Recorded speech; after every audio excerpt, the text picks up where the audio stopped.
Namo Narayanaya. This is a recording of a talk of James Swartz on the Bhagavad Gita at Yoga-Vidya Bad Meinberg near Hanover in Germany.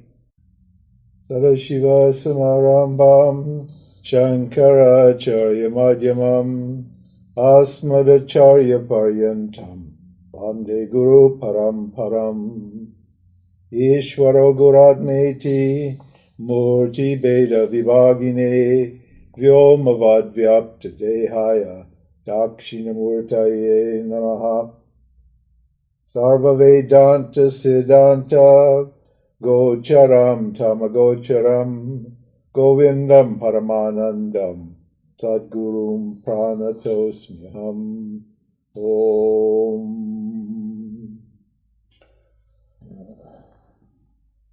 So love is just consciousness directed toward objects.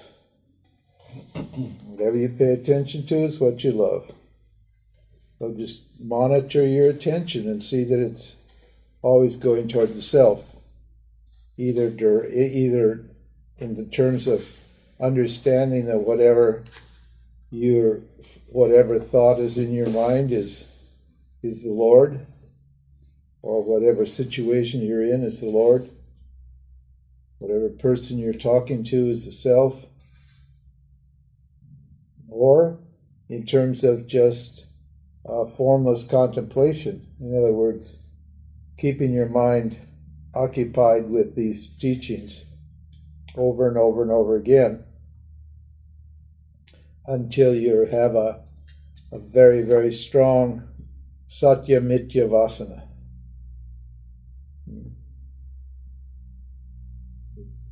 If you don't recondition your mind, then you're just going to continue to remain in samsara, because the only problem is how you think. That's it. You're already the self. You're experiencing the self 24/7, 24 hours a day, 7 days a week, 365 days a year. You're experiencing yourself. If you're not satisfied, you don't feel free, then it's just a question of how you're looking at the world, what your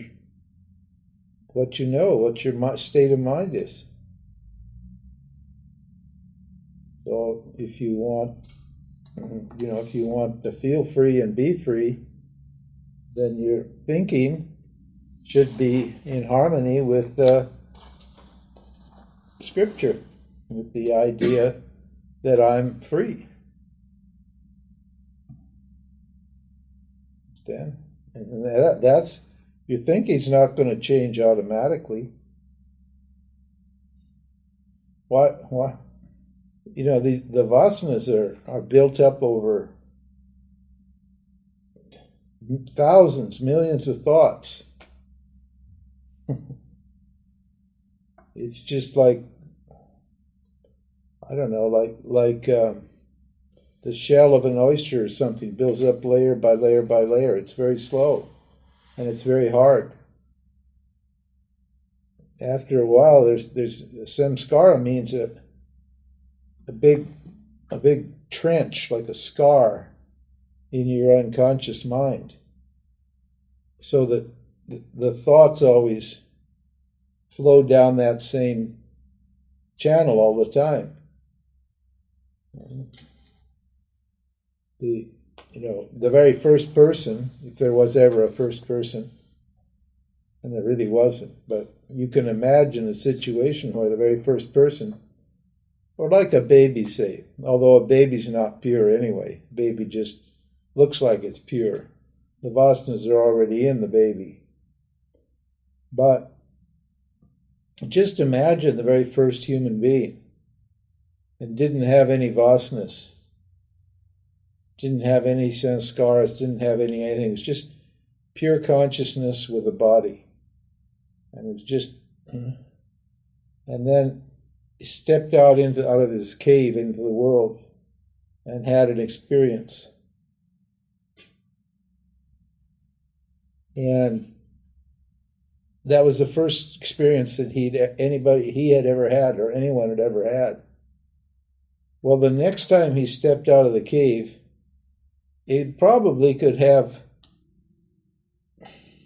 some other experience quite easily, because the memory or the tendency from that previous experience wouldn't be very strong. So he could collect a bunch of vasanas, but say that the next day he stepped out of the cave and he experienced the same thing.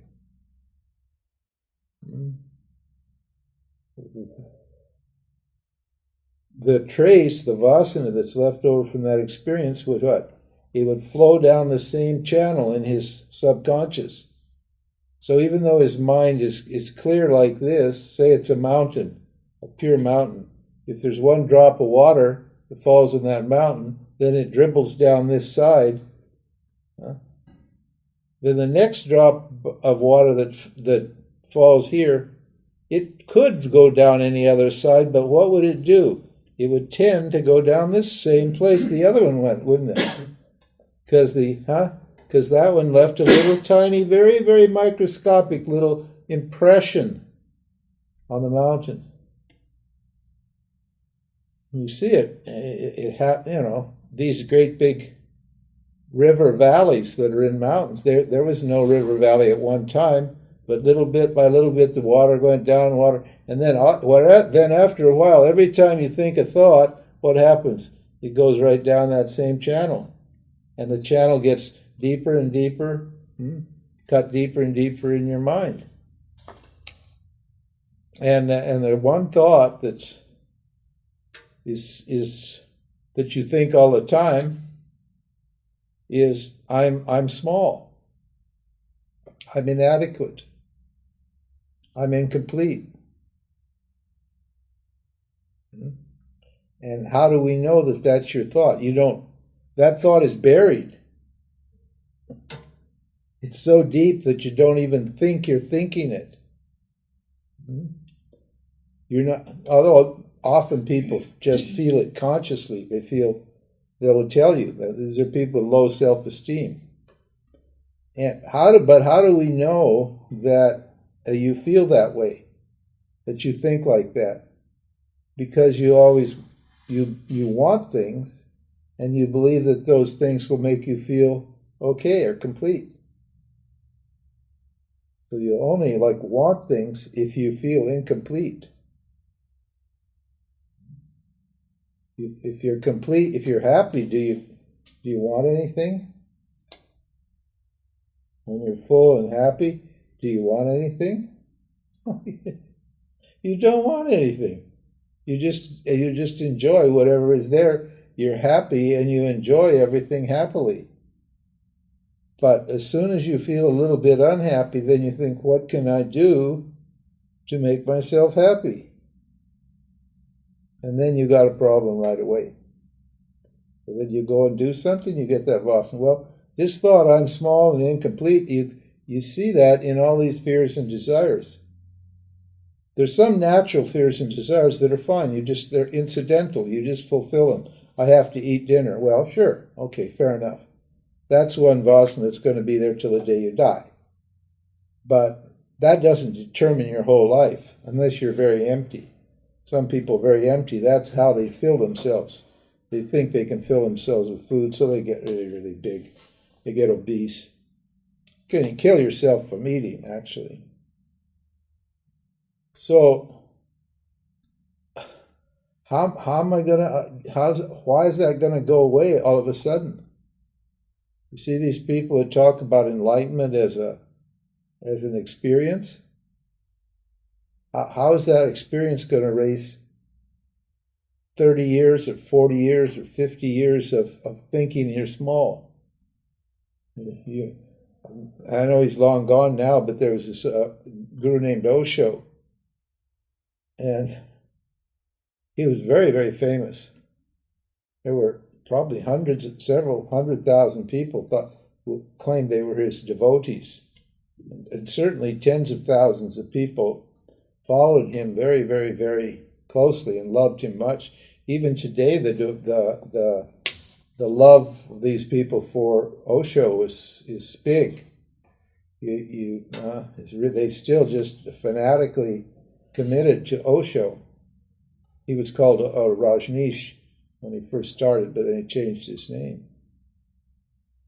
And actually he died a really unhappy, miserable man and had all kinds of huge problems in his life because he felt small inside and he never got rid of that small person. He used to wear these robes, big robes, and he had the shoulders built up so he'd look bigger. And he wore shoes that were, we call them elevator shoes. They made him look taller because he was physically a small person. And then whenever he did a satsang, he never sat on the level with everybody. They put him on a stage up above, and then he had a big chair. And then he had a huge beard, and he had 93 Rolls Royces, and he wore a Cartier wristwatch, and collected millions and millions of dollars, and had huge amounts of devotees. Why? To compensate for this feeling of smallness. He could never get enough. I mean, you got to be pretty small to want a Rolls Royce, because a Rolls Royce is a big thing. I mean, it should make you feel really big. But one Rolls Royce wasn't big enough for that person. He wanted a Rolls Royce for every day of the year. He didn't want to ride in the same Rolls Royce 2 days in a row. Before he had a fall, he got up to 93 Rolls Royces. And actually everybody thought they were his Rolls Royces, but he didn't even own them. It was very interesting. He didn't even own the Rolls Royces.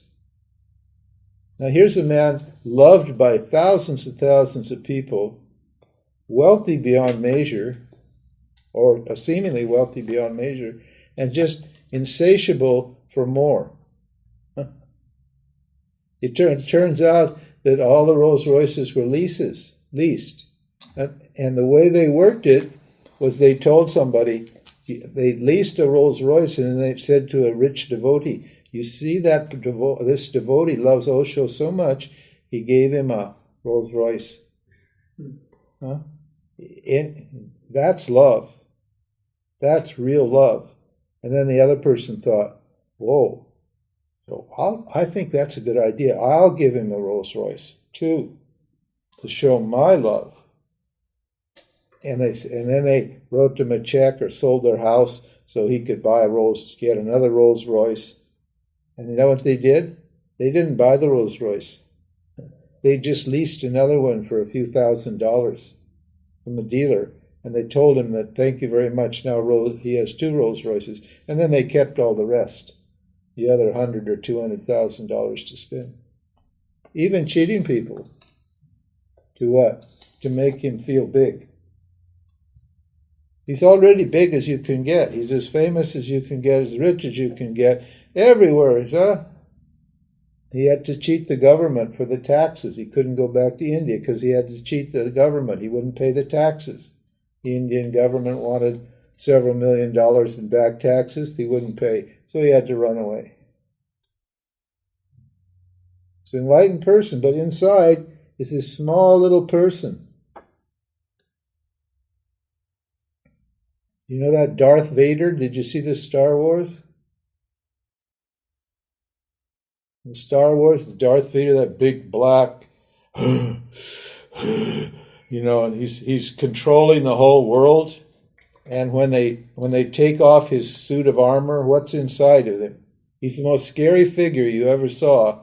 He breathes this really funny way, and he talks this real weird, strange sounds come out of him. And when they take off his suit of armor, what's inside? This little tiny white pale man. Just a pathetic little man, just like a little bug living inside a cocoon, like a worm. All white and pale and weak and fearful inside. And that, everybody's got that little person inside that feels small. and you think from that position. There was a beggar in India. He was a temple beggar. You know, they hang outside the temple in India because it's the dharma of people that go to worship. It's their dharma to give to beggars after you've done your puja.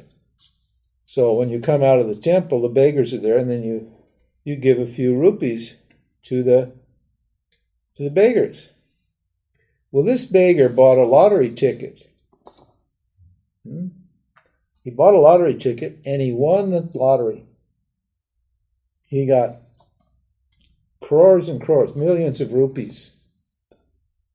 And he started dressing nice. He bought a beautiful house. He married a really beautiful young girl. And he was really, everybody respected him. And he's wonderful now. You know, before he's a beggar, but now he's got money. He's very wonderful. Everybody loves him and all this sort of thing. And one day he went to the temple, and there was a wedding party, and the wedding people, they were particularly happy, and they'd gone in to have the wedding and make a puja. So they made a puja to the deity there. They got married. They were married. Made a puja, and he was there. And he was all dressed up really nicely and everything because, you know, he just liked to go to the temple and so forth. And when they came out, the bride and the groom and the wedding party, they started distributing rupees to the other beggars. And this man ran over right away like this with his hand out and asked, He totally forgot that he was a rich man. He thought he was a beggar still.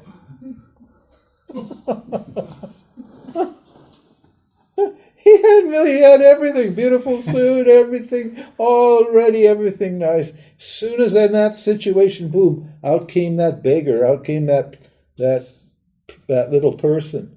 Please help me,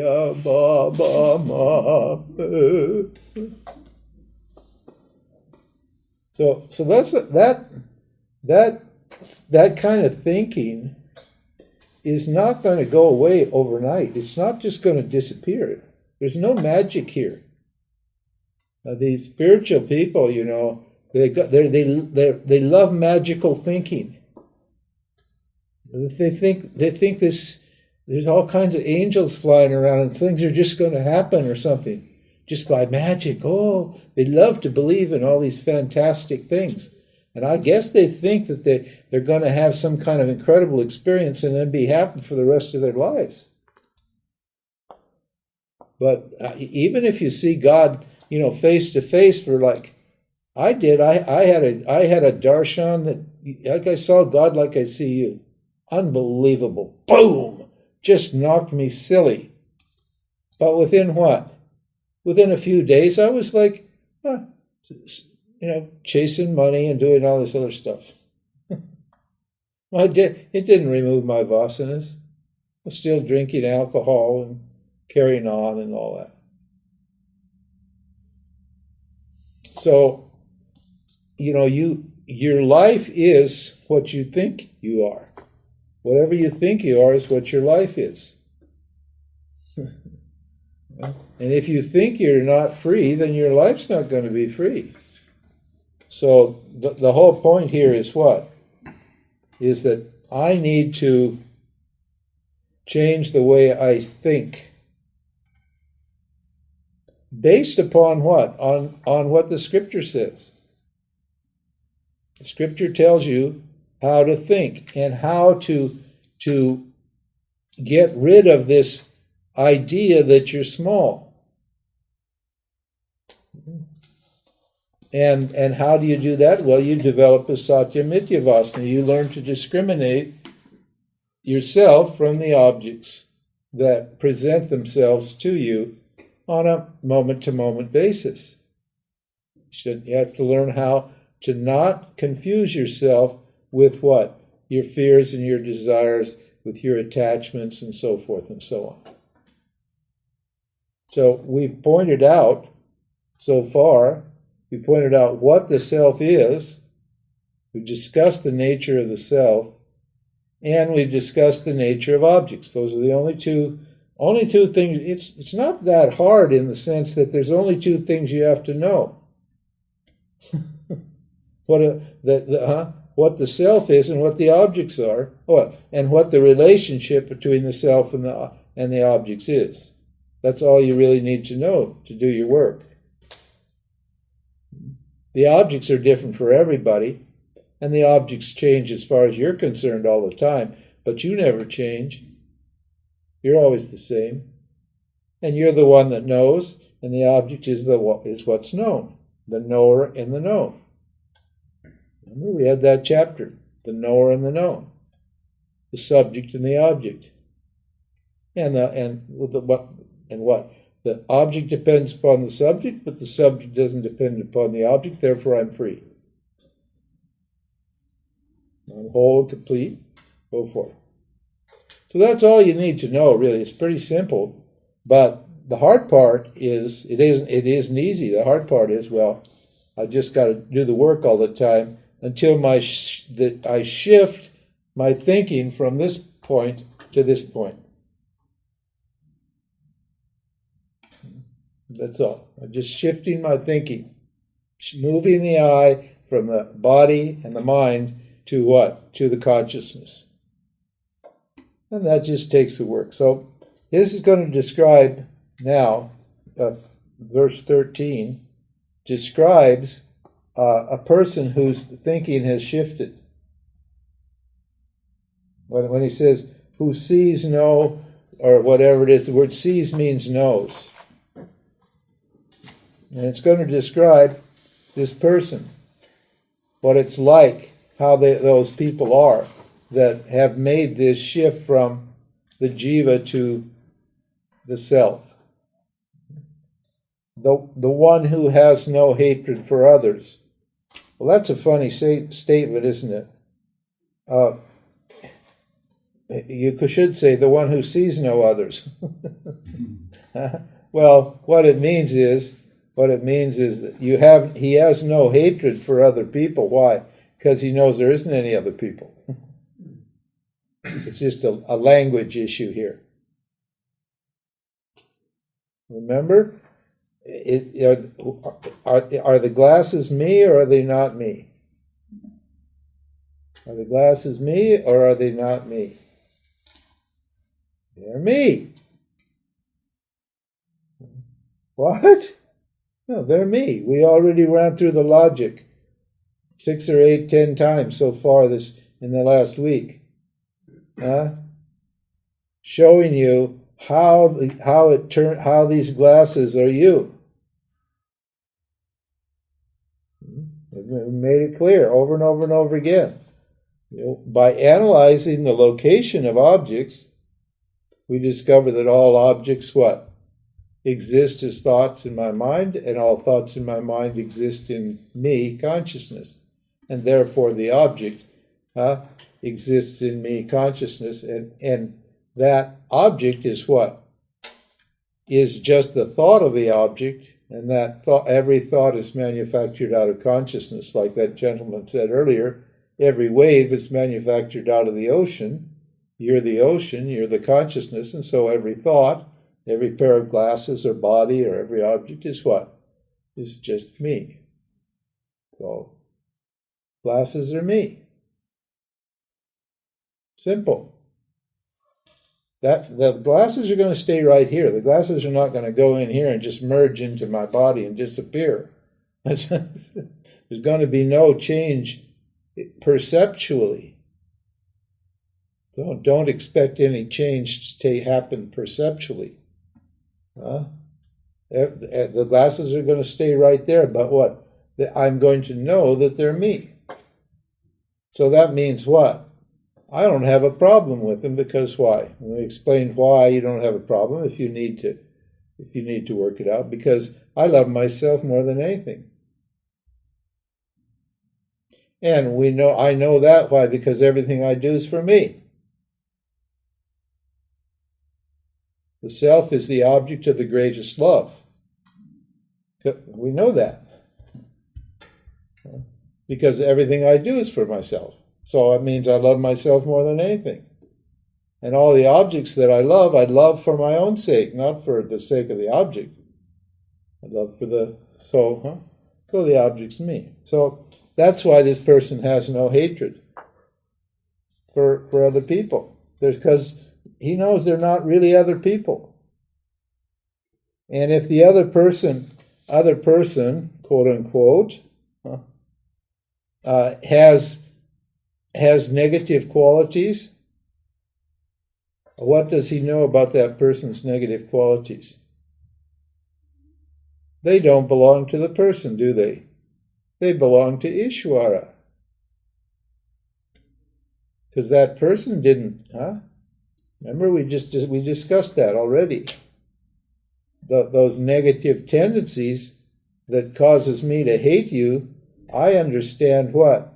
That you didn't grab those negative tendencies. You didn't sit down and say, "Oh, I think I'll be a mean, nasty person." You just what?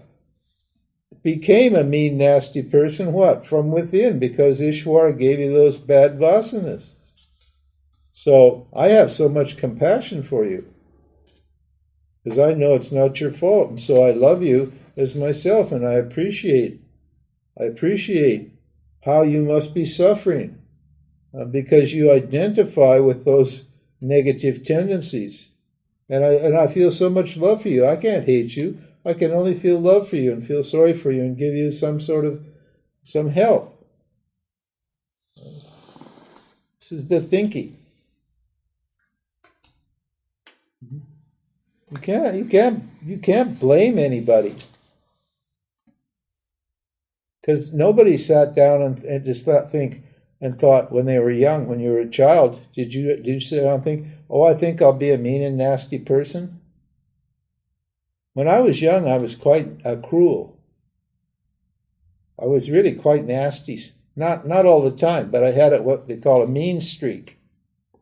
I was mean. I was nasty. I did really cruel things. Tortured animals and beat up kids, boys, and various things. Stole things. I lied. I did all those things. I did. I really did. I mean, I was... now I look like a nice, chubby, old, enlightened person, all lovable. Everybody loves me. But hey, that's not how I came into this life. Believe me. In fact, I've had so much compassion for my parents. I feel so sorry for them. I thought I had the most lovely parents. Really, they were really, really super good parents. And I was such a devil. I caused them so much trouble. My God. I got thrown in jail. I got kicked out of school, high school. I got kicked out of college. Oh my God. Over and over and over again, I got in trouble. But I didn't decide to get in trouble. There was something in me that I had no control over, that would just take over in certain situations and force me to do things. I wasn't thinking I'll do them. I didn't sit there consciously and think, "Oh, I'll do this or do that." The thought just came, the impulse just came, and I just did it. And my parents, they didn't blame me, because they understood that I wasn't doing it. I wasn't always like that. I was really quite a nice kid on the other side too. I had a lot of friends and people like me, but I had this bad tendency inside myself that was playing out. So these self-realized people understand the vasanas and understand Ishvara. You can't get free unless you understand Ishvara.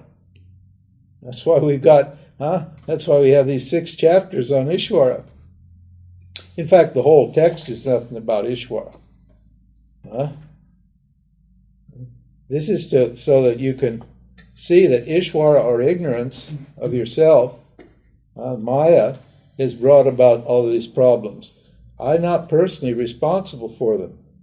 Yes, I have to take responsibility for them when I discover When I become mature, when I become grown up, then I need to work on them.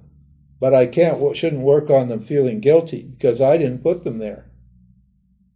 I'm not the one that created those. So I don't have to feel guilty when I do my work. Understand? I just patiently do my work because I do my karma yoga, I do my meditation, I do my inquiry patiently. And those tendencies go away. And then gradually that tendency to, that everything is me, but I'm not anything, that the knowledge becomes a hard and fast tendency. And pretty soon I start to see everything in this way. And then what? Then my life becomes easy and fun.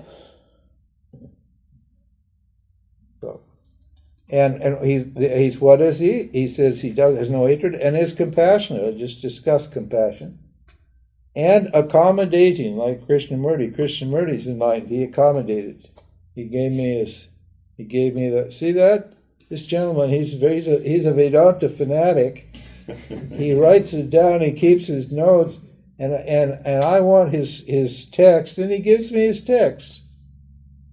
That's nice, huh? He's accommodating. That's accommodation, huh? He could have just said, "Oh, I don't know. I don't know where mine is." No, he just said, "Oh, Ramji doesn't have a text. I'll give him my text." Accommodating. Free of pride. Why are these people free of pride? Why? Because everything belongs to Ishvara. Chapter 10. Huh? Remember chapter 10? Huh? Ishvara says what? Huh? Don't think any of this stuff belongs to you. Every bit of it belongs to me. He makes a great long list, and then he said, this is just a short list. What he meant was that every single thing belongs to Ishvara, nothing belongs to me. And therefore, how can I be proud? How can I be proud? Every single thing I have is given to me by Ishvara, so I can't say I own these things, or I author these things, or these are me, these are mine.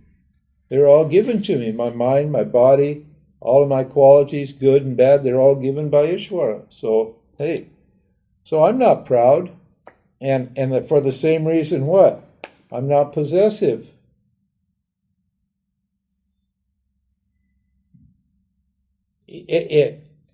Everything belongs, it's this way. Either everything belongs to you because everything depends upon awareness, or what? Or it all belongs to Ishvara. Either way. If you look at it from the jiva's point of view, the jiva can say, hey, how can I be possessive of this? How can I say this is mine? It all belongs to Ishvara. Or if I look at it from the self's point of view, I can say I've got everything already. Everything's me. So how can I be possessive about something that I already have? There's nothing I don't have. See the thinking?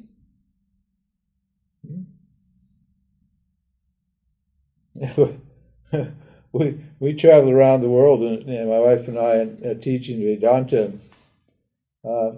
People ask, "Gee, where do you get the money?" And you know, my wife says, we have God's trust fund. Yeah, when you put the money in there, that's our trust fund. I don't know if you're going to give me money. Maybe you'll give me money. Maybe you won't. I don't know. I say, just come listen. Huh? I just trust. If you don't give me, that's okay. It's fine. If you give me, that's great. Thank you very much. But I don't know. I'm depending upon you. People have gotten angry at me. They said, wow, this is brilliant. This is incredible. This is yours. One guy said, why don't you put your name on the chart? He said, you should copyright that chart, you know. And why do you give away all that information on the website free? Why do you do that? Means that's yours. You should claim that for yours, and you should make money. You shouldn't just give that all free. Well, nothing belongs to me. When you actually think about it, what actually do I own? So, see the thinking? And the I notion. They're free of what? Free of the I notion. That, and in every circumstance, what is it? They have the same attitude. That means it says conducive and unconducive. That means in conducive circumstances are circumstances that line up with your likes and your dislikes. And unconducive circumstances are situations that what? That go against your likes and your dislikes. Like now, I'm going to have to accommodate to the yoga crowd because they're all come spilling in here. There's going to be 400 of these manic yogis running around, going like crazy, like hell, all cheerful and with all their little yoga mats and everything and talking and happy. Oh my God, a whole yoga weekend. Let's go, let's go. Last week it was kids. They had the kids. That was even worse. The adults were bad enough, but the kids were like crazy. In that dining room, you couldn't hear yourself think. It was so loud. Now, what am I supposed to do? Get all grumpy and mean and ask you, I don't know why we're all come back to this place again, all these stupid Rajasic yogis. No, okay, that's cool. I enjoyed watching the kids and you just adjust. There's no bad circumstances. There's no good circumstances. It's all just what? Just Ishvara, making this play all the time. Sometimes it's something the way you want it. Sometimes it's the way you don't want it. What can you do? So you just relax. You take it in stride and you enjoy yourself. And who's satisfied with what he or she is and has. Somebody asked me the other day, what do you want? That's a funny. I said, I want what I have. Yeah, to me. What? If you want what you have, then what does that mean? Then it means you're happy, right?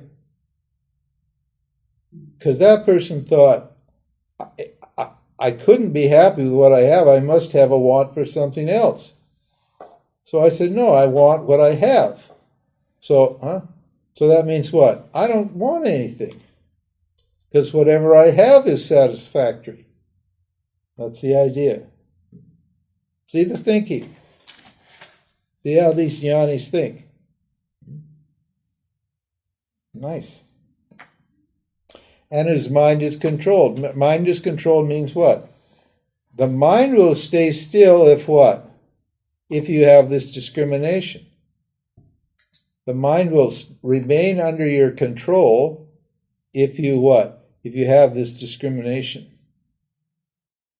You know that picture of that statue of Ganesh? Everybody's seen the Ganesh deity, haven't you? It's this chubby person, boy, this fat little boy with an elephant head, sitting on a rat. Isn't that funny? Huh? That's very funny. You notice there's always a rat at the bottom of Ganesh? You didn't notice? No? Oh yeah, there's always a rat at the bottom. Either it's under his feet, or sometimes he's sitting on it. Sometimes it's a big rat, but he's sitting on the rat. It's a fat little boy, and then he has the head of an elephant, and he's sitting on a rat. Now, that's a jnani. That's an enlightened person. It's a symbol of an enlightened person. What does it mean? What's a rat? What kind of a symbol? What guna do you think the rats symbolize? Rajoguna. Rajas. Rajas is called the mode of passion. Rajasic people are passionate people. They always want something. They're never satisfied. They're always busy. That's why they're always busy. Because they're never satisfied. They just have to be doing something all the time. Now Ganesh, so rats and rodents, rats particularly, they're always chewing. You know why they have to gnawing? All the time. They're always eating something. So beavers are like that. A beaver is a rodent. Beavers just chew wood all the time. I lived in Montana on a big river in the mountains, and we had trees, cottonwood trees that were that big around, and the beavers would chew down those trees. I'm not kidding. And they'd chew them. They'd take their time. They didn't care because they had to keep chewing. They wouldn't even eat the whole tree. They just only eat the little tender bark at the very tips of the tree. They destroy a tree that was 200 years old to eat like 3% of the tree. But they'd take, 2 weeks or 3 weeks or a month to chew down the tree. Why? Because their teeth were always growing, and if they didn't chew them and grind them off, the teeth would go up into their brain and kill them. The bottom teeth would go right up in here, and it would kill them, or open their mouth so they couldn't chew anymore. So what is that a symbol of? Desire. Desire. So rodents are symbols of desire. Desire means what? Emptiness, incompleteness, dissatisfaction. That's what it means. So they're perfect symbols of ignorance. They're always hungry. They're always eating. Now, why is Ganesh sitting on top of this rodent?